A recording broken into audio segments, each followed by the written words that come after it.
Hi there, folks. Welcome back to Rich Review. So it's been a while since I have reviewed television on this channel. Now, given the fact that coronavirus has wreaked havoc on TV production schedules that got down early in March, and now some TV shows are trying to get back into the swing of things, but given the fact that also that networks need time to fill out the fall and possibly spring schedule, they are left to wonder, what shall we do? Is that you plunder the BBC, ITV, and Canadian archives for content.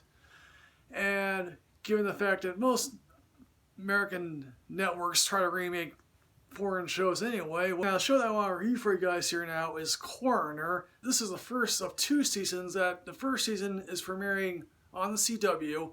Now the CW, for all intents and purposes, have been trying to do year-round programming, and what they mean by year-round programming is they basically scour the Canadian archive. They already have one show called Bulletproof, which is about cops in London, and they have a show called Burden Proof, which is currently gone beyond for a 4th season. Now this show, Coroner, is based on a series of novels that I have never read, and I haven't even heard of, and after watching the first season, I doubt I will actually check these books out. So Jenny Cooper, played by a person that I had vague remembrances of, who was in Marvel's Inhumans and was also on Ballers, plays Jenny Cooper, a coroner, basically. And of course, with all TV shows, coroners go above and beyond what their duty calls of them. Yes, there have been TV shows about coroners. I mean, there was Crossing Jordan with Jill Hennessy.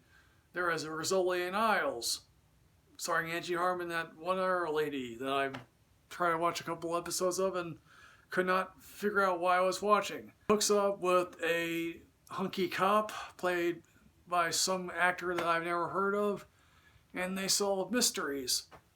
And of course, Jenny Cooper's life is a bit of a mess. Her husband has recently passed away, I think, in the novel series that she's divorced.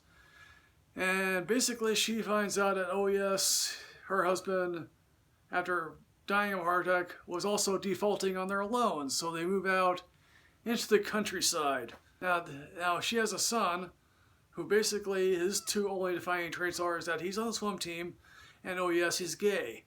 Now also in the countryside is this hunky ex-soldier named Liam who lives in a treehouse. Liam and Jenny have sexy time together. Also, she also fires the previous head coroner. Will that come back to bite her? You have to watch the show. This case involved a couple of kids in juvenile detention that got killed. The second episode deals with a sex party that went wrong, and I think the first season is 8 episodes long. And eventually, after an additional episode that's a 2-parter, the coroner is like, oh yeah, I'm gonna dig up every conceivable body, all the ghosts of my previous predecessors, brain. And the cop who she's friends with was like, yeah, you're about to bring up every conceivable zombie that's known to man for the last so many years. And of course, that zombie happens to be in a multi-part arc, which isn't all that great to begin with. A guy who happened to stab homeless people in random areas, who also happens to be a millionaire. You're saying, I wasn't bored watching Coroner. I think, yes, she's sexy, he's handsome, and the cases keep my interest, but is this show memorable? Not really. There is no suspense here about who committed these crimes. There really isn't. The suspects are really obvious.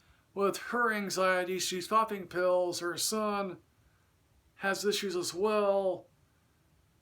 Her sexy punk boyfriend has issues. Also, her father is dealing with dementia. So in the end, folks, you really could do worse with Coroner. Yeah, if you feel like that you need 8 episodes to kill off, Coroner might be your bet. So folks, Coroner Season 1. Have you seen this? What did you think? Please put everything in the comment box below here, folks. As always, folks, like, comment, and subscribe. Enrich yourself of knowledge. I'll see you next time, folks. Yes, hooray.